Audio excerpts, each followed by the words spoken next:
Deux finalistes main dans la main devant leurs militants et une famille socialiste rassemblée autour de François Hollande, son candidat pour 2012. L'unité, c'est l'image que le PS a voulu donner dimanche soir après plusieurs mois de campagne tendue sur la fin. Le député de Corrèze a gagné son pari. Il a réussi à réunir derrière lui une majorité des électeurs en battant largement Martine Aubry. J'ai reçu un mandat d'une partie d'entre vous. Un mandat impérieux, celui de faire gagner la gauche.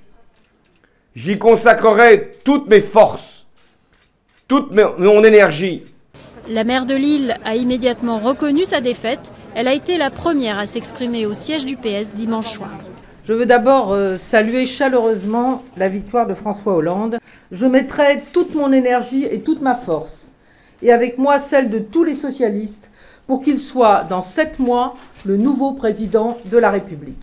En tête dans les sondages, François Hollande était aussi mathématiquement en position de force. Il avait le soutien des 4 éliminés du premier tour, Manuel Valls, Jean-Michel Bailey, mais surtout Ségolène Royal, son ex-compagne, et le troisième homme surprise du premier tour, Arnaud Montebourg. Côté militant, on joue aussi le rassemblement devant le nouveau candidat présidentiel du PS. J'ai pas voté Hollande, mais je pense qu'aujourd'hui, la démocratie a parlé. François Hollande est candidat du Parti socialiste. C'est la première fois depuis Mitterrand qu'on a vu que le parti est aussi réuni et aussi fair play dans le jeu de la démocratie. Car la primaire a été un succès avec plus de 2 700 000 électeurs. La participation à ce scrutin inédit en France a dépassé toutes les espérances du PS.